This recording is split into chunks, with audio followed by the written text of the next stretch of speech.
Give it up for Julia, who beat cervical cancer. Give it up for Regina, who beat breast cancer. Give it up for Jasmine, Lauren, Hugo, Elena, Ryan. Give it up by giving on Giving Tuesday and help the American Cancer Society end cancer as we know it for everyone. Just $50 gives a patient a free ride to treatment and much needed support. Give it up for #Giving Tuesday. Give now at cancer.org/Giving Tuesday. Welcome back to the Beaver Banter podcast. I'm Nick Daschel, and I cover Oregon State football and basketball for the Oregonian and OregonLive. The Beavers wrapped up their 22 regular season Saturday with a 38-34 win over Oregon at Research Stadium. We're going to break down the game and take a peek at what's ahead in the bowl season, and probably talk a little bit about other news that's going on with Oregon State. Joining me on the podcast, as he does every week, is former Oregon State cornerback Kyle White. Welcome back, Kyle. Thank you. All right, well, what a game. I don't know where to begin, but, just an incredible game, incredible atmosphere. I mean, sunny weather. I mean,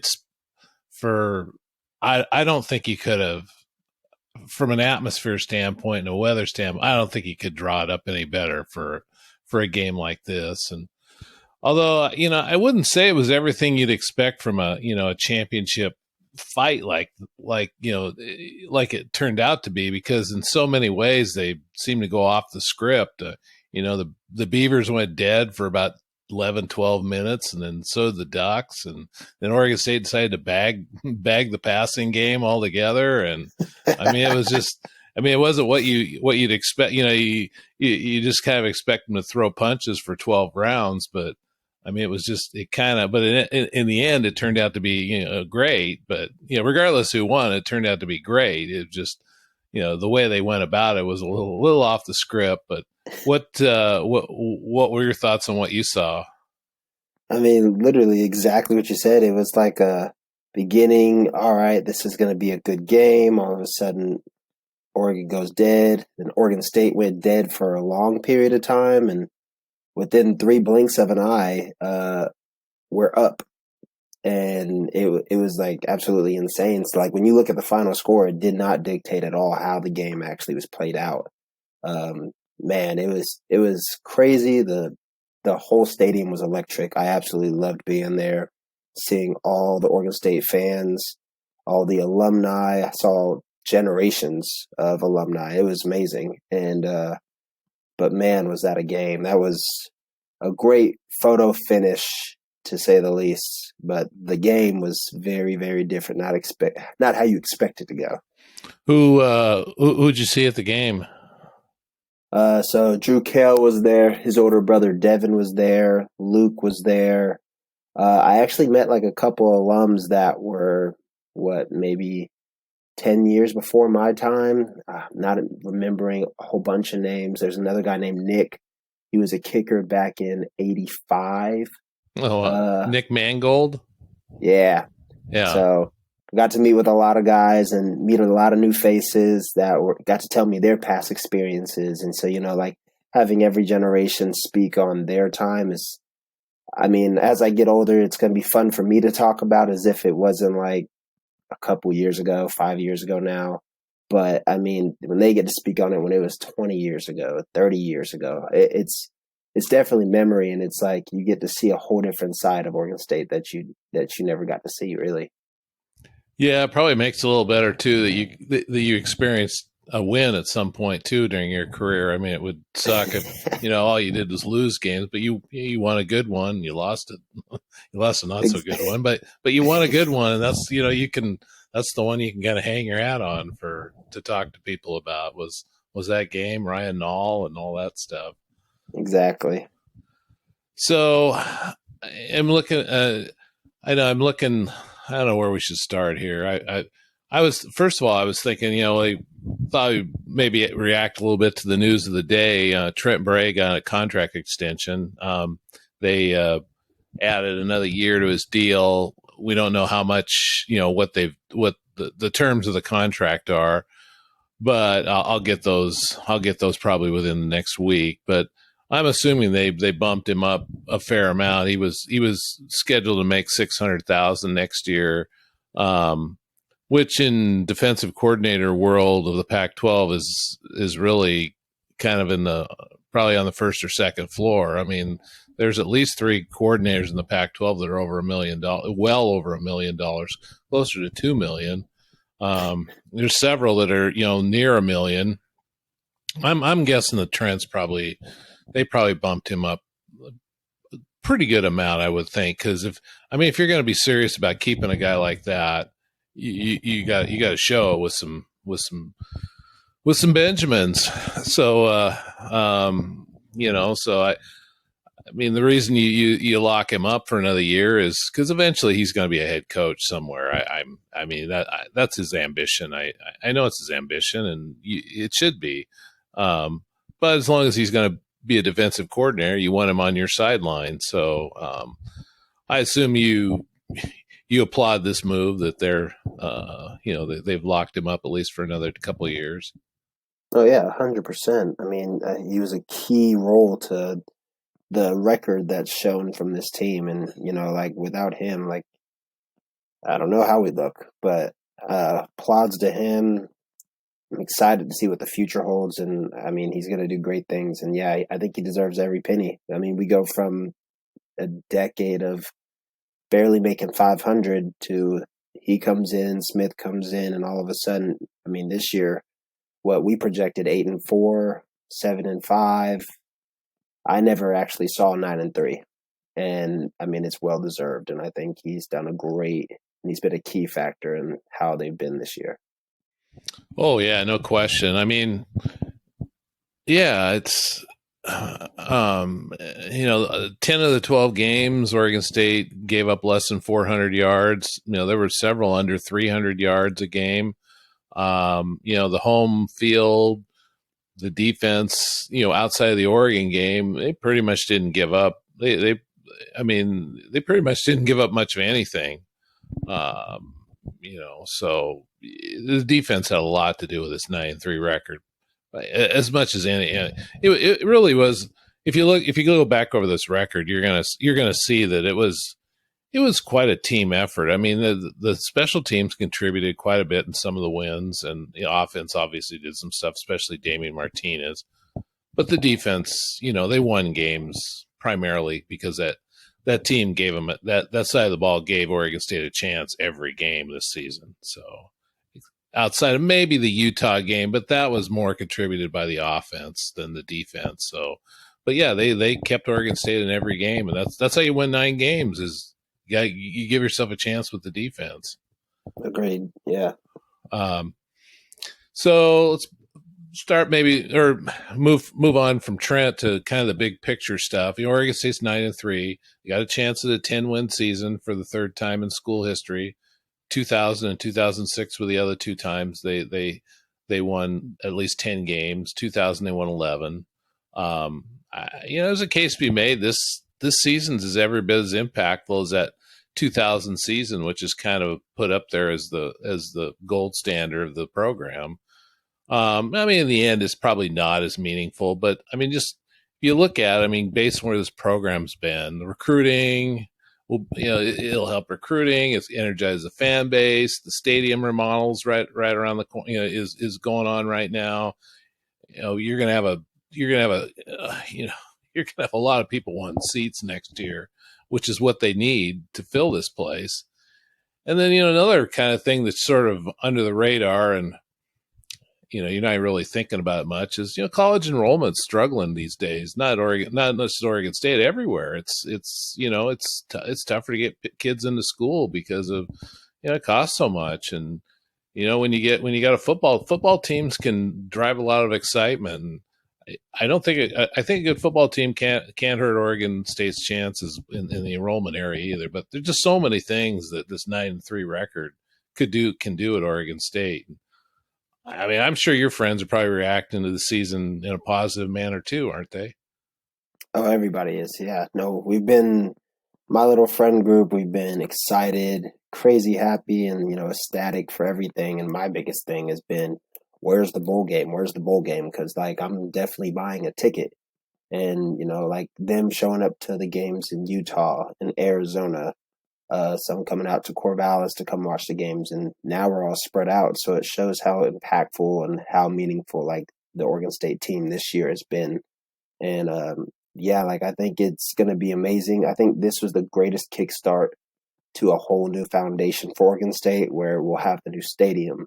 We'll have a great team where all the fan base is going to be there. We're going to have the place packed next year, and it's just going to keep going on. And I can see Coach Smith really doing something at Oregon State, and it's so exciting to watch. Now, I mean, the key to this whole thing is you got to keep Jonathan Smith in town, and I've got no reason to believe he's going anywhere. But I got to think there's something coming up in regard to Jonathan too in his contract, because I mean, you don't necessarily have to redo a guy's contract every year just because he has a winning season. But at 9-3, he's going to be in demand by other programs. And I mean, they did his contract last year. I think they got to do it again this year to show that they're committed to the guy. And I mean, he's going to move up into a new neighborhood. I'm pretty sure. So I mean, Jonathan doesn't strike me as the kind of guy that's driven by money, but I mean, that's part of the reason you work is, to make money, and he can, it's the kind of stuff you can set up your family for lifetimes. So I think Oregon State's going to do something here at some point with him. Well, I mean, I haven't heard anything, but I think something will get done.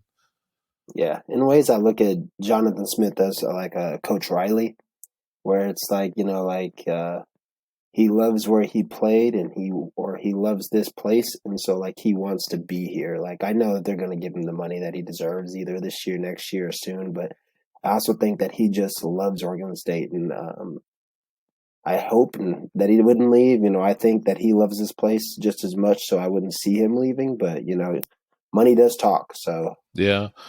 I mean, I think with Jonathan, the next step for him, if he ever is to leave Oregon State, I don't think it's going to be for college. I think it's going to be the NFL. That's my gut feeling says that's where, if he ever leaves, it's because it's some NFL opportunity that, that he's been kind of wanting to do, for his career. But again, I don't see him going anywhere, but you got to make sure that you just can't assume the guy's going to stick around just because it's Oregon State and it's his home school and all that stuff. So, let's take a little look at the bowl season here. There's a lot of possibilities for Oregon State on paper. I mean, Oregon State technically qualifies for everything, depending on what happens. Well, they're really not. They were at one point still were breathing for the Rose Bowl, but they really can't get that one now. That's either going to be Utah or USC or Washington, one of those three. But I mean, the Alamo is. I don't think they can get in the Alamo Bowl, but technically they qualify for that bowl. I think the three that Oregon State are most likely to be in the running for are the Holiday Bowl. That's December 28th in San Diego against an ACC team. The Vegas Bowl, that's Saturday, December 17th, obviously in Las Vegas against an SEC team. And then the Sun Bowl is December 30th against an SEC team, and that game's in El Paso.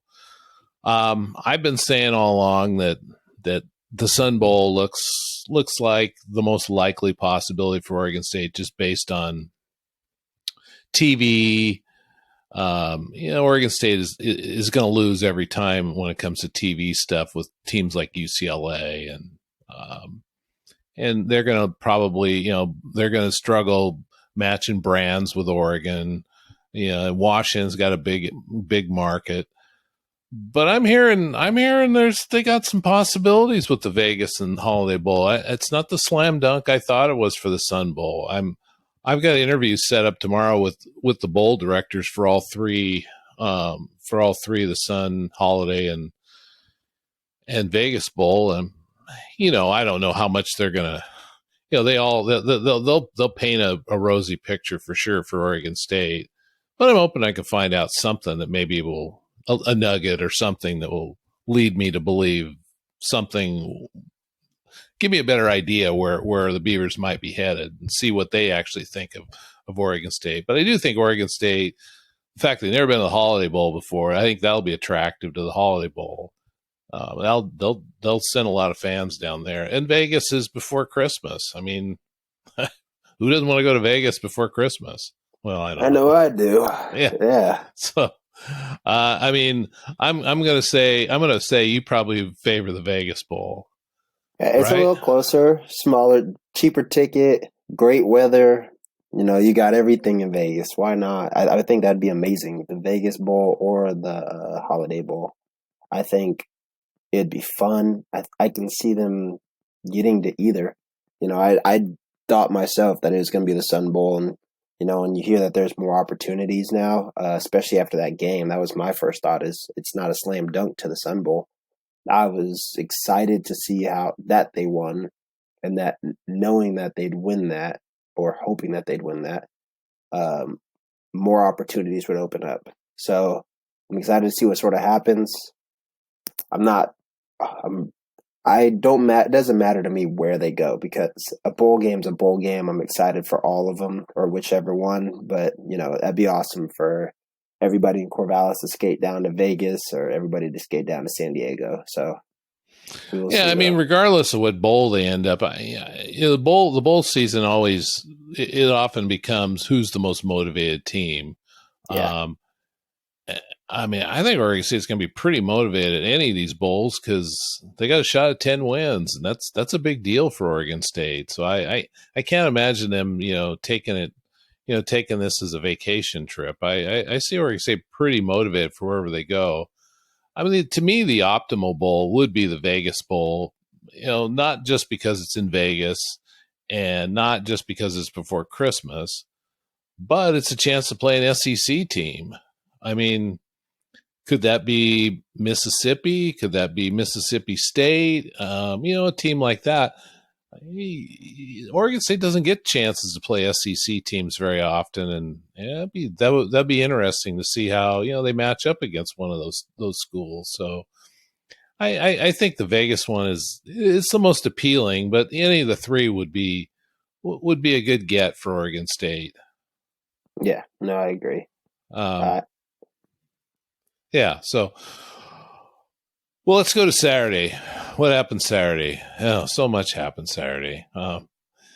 The game starts well. Beavers scoring their first two possessions. They're about to score a third, make it 17-7 when then the Zebras stepped in and had to put their stamp on the game. The call wasn't. Neither one of the runs by Martinez got to the first down, but the third down one was just a horrible mark because it left him a whole yard short of the first down. Where Martinez went down, his knee was clearly 6 to 8 inches beyond the 5, with the ball about another foot ahead of him. The ball should have been probably within 6 to 12 inches from the 4-yard line, which is an easy quarterback sneak for Ben Gulbranson. I mean, those have been automatic for him. Instead, where they marked it, now they've got a full yard to get, and they didn't get it. And and what just made things worse, not that it impacted the play, but so they mark it on the 5, they go to the monitor, still can't figure it out. So they leave it on the 5, and then they got to measure the darn thing. It was clearly a yard short from where they marked it, but they still had to measure the thing. It was like just comedy watching them. The whole situation with the officials. I don't know what from where you were in the terrace area, so all you could see is, I guess, the scoreboard. But I could see the scoreboard, and I'd go back into the game room and I'd go look at that TV as well, and it was frustrating because multiple times I feel like in the game that kept happening where they were just like, they keep us a yard shorter. They push it back from where the ball, in my opinion, should have been spotted. Because, I mean, looking for an eye's view at a TV, and you're looking at his knee or his arm, or like looking at where the ball was, it seemed like, I don't know. I feel like every year against like it's either Oregon State, and I'm biased, but you know they in ways sometimes have it out for us, and so it was frustrating to see. But yeah, no, you're 100% correct on that, though. I mean, it's a tough job, and everybody knows the officiating is a tough job. But if you've got the chance to go to the monitor, that just seems like you should be able to get that one right, and they didn't even get it right there. So I asked for clarification from the Pac-12 and didn't get anything. So I don't know if we'll ever find out, you know, what actually went through their mind on all that. But I'm just curious, you know, when you get a call like that goes against you, that's obviously bad as a player. I mean, how difficult is it to refocus like right away, or do you even really know how bad the call is? Because I mean, it's not like you're on the field looking at a monitor yourself. I mean, you have an idea, but I mean, I don't know if the players knew how bad that spot was. I mean, from a defensive mindset, it doesn't really do much to you just because that's not your area of the game that you're focused on. Yeah, you're cheering your team on. You want them to get the first down. It seems like it was almost expected, and at times it's just like it didn't work out right. But like going back from my junior college and high school days where I was an offensive running back, and you coming up short on something for fact you know you got, and you can look at it, replay booths, so on and so forth. It's mentally draining, just like a play, because it's like you put all the effort because you saw where you had to be and it didn't happen. So like at running back, you want to just be like, all right, I got to put my head down and do this again, which is fine. But I feel like more guys than not, it's just like, gosh, like now we're fighting for more. And it's mentally draining, and it's hard to get your head back wrapped around that. Or you have those guys that are just like, all right, let's just do it again. And I feel like Oregon State's O-line, running back, run game, period. I mean, that's something that they're normally good at, where they're like, we're used to going on fourth down. It's fine. So, like, I think that their mindset was like, whatever, let's do this. Whereas, like, most teams that don't, it's like well, this is going to get a little harder now. And they have to take a step back and then put themselves back in that situation. So, yeah. So obviously that situation didn't go well for Oregon State, and then before you know it, it's 31-10 in the late in the third quarter. I mean, I know I pretty much thought it was over. I'd been writing a game story during all this, and at some point I just decide when I'm going to start writing, and I just figured it's 31-10. It's not over, but I'm gonna roll the dice and write it like it's probably over. And obviously those words all went away about 10 minutes later. But I don't know, the players, Oregon State's players claim they knew it was a 4-quarter game. I think most people in the stadium felt like it was pretty much over, but when players say they know it's a 4-quarter game, I know they're saying this after the game and all that, but realistically, how much do players really believe that how much do they really believe that it's 31-10, you're getting your teeth kicked in, and then do you really believe you're going to come back from that? I mean, I don't know. Maybe it takes a certain group of players that, like Oregon State has, to do that. I don't know. I think this group of guys is different. I potentially do believe that they believe that. Now, me as a player, even when I played, yeah, if I'm looking at that scoreboard, I'm probably mentally out for at least a minute. But it's always that one thing that can spark it all to come right back. It takes one play, whether you're down 31-10 or you're down like 28-0. It's just one play that it takes to get the whole sideline mentally back in it and just refocus. And so, like, I looked at that score at myself and was like, well, this game is starting to be over. I was like, this game's over. So I started, just connecting with some friends, and I'm sitting like first row right in front of on the terrace, and I'm just talking, watching the game because it's like right there. All of a sudden, I saw a score. I saw a score. I saw a score. And I was sitting here just like, oh my gosh, I just blinked. Wait, what just happened? So then I was like, yeah, we're like legit already like ahead now. Like, so, I mean, I feel like in their minds, the way they've played all years, they can't be, you can't think down on Oregon State football. That Oregon State team, this Oregon State team, they're a different kind of Oregon State breed that we've not seen. And I mean, they've never counted themselves out of any game, and any opponent shouldn't count them out of any game. Now, us as fans, we just see the score and go, yeah, like, this is bad. But I think that they've thought differently about themselves all year long and expected all 4 quarters. Yeah. So. I mean, I asked a number of the players after the game, what was it that triggered this thing? What got you back into it? And, most of them would go back to we believe, it's a 4-quarter game, blah, blah, blah, and all that. But I really think the turning point was Damien Martinez ripping off that 43-yard run on once it got to 31-10, Oregon State that got the ball in the kickoff. He ran 43 yards in the first play. I felt like going back. That was what got it going, because it not only gave Oregon State something positive, it got the stadium lit back up again. I mean, the stadium was dead for quite a while, and all of a sudden this run happens and the fans got back into it. And then next thing you know, they're in the end zone. There's a fumbled punt snap, the call on 4th and 1. The stadium just totally turned on Oregon. And Oregon couldn't deal. The Oregon had a hard time dealing with the stadium. The crowd was just electric, and they made a difference. And I just thought that Martinez run. I remember how loud the crowd got on that one, and so that's what I think happened, is that that one play really energized Oregon State and its fan base. No, I 100% agree, and I think it comes down to a re-spark turns from a play. And again, like I said, every week, Oregon State's crowd has a big, big part in it. And like, I don't know if they understand how big of an influence they help Oregon State football.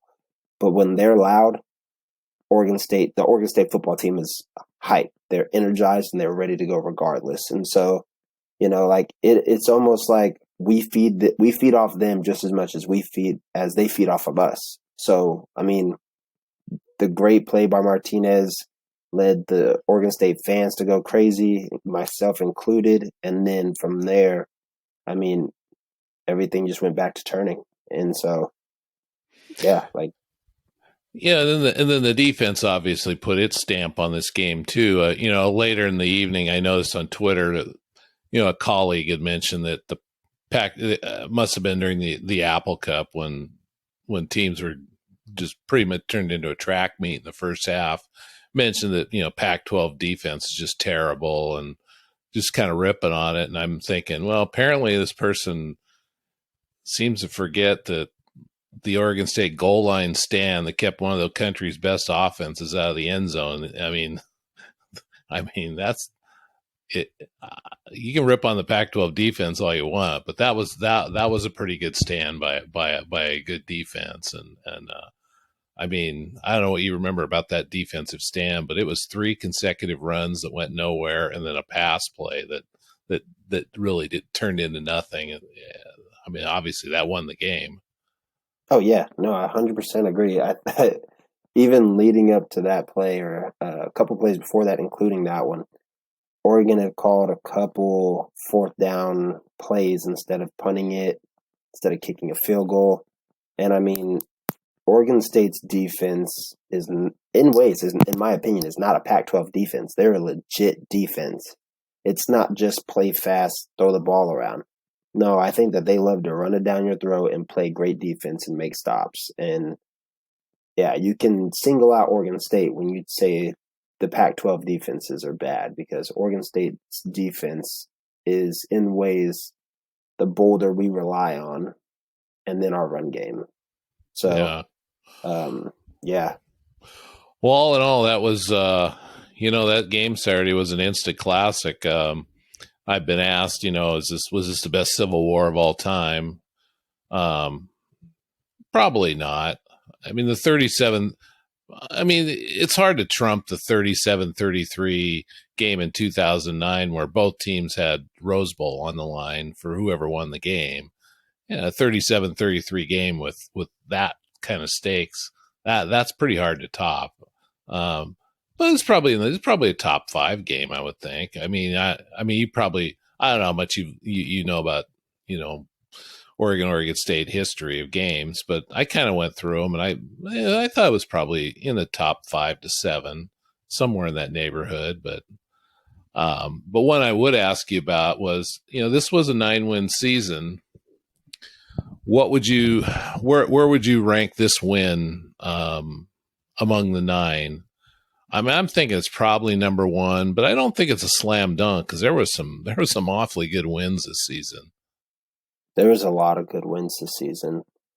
I would probably say 1 still, just because 1, it's Oregon. They were ranked number, I want to say 7 or 10 before the game.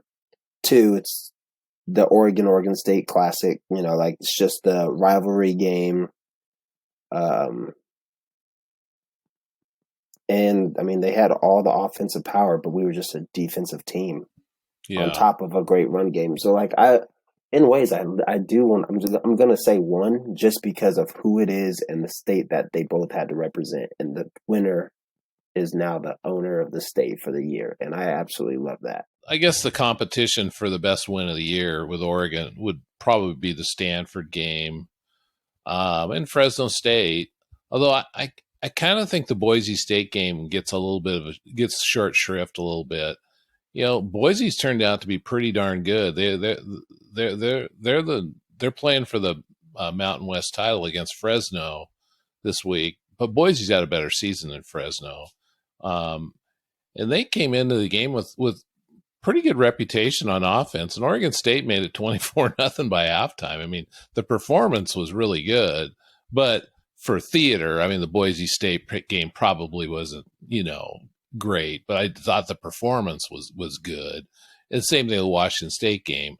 I don't know if that's going to be rated as, one of the great games of the season either. But they handled a really good Washington State team, won 24-10, and I never even thought Washington State ever had a chance in that game, and they just didn't. And so that was a good performance too. But I mean, for theater, the Oregon game certainly had to be. It's got to be number 1, but Stanford sure takes a run at it with the way they had to finish that game, scoring 3 touchdowns in the fourth quarter and winning in the manner that they did.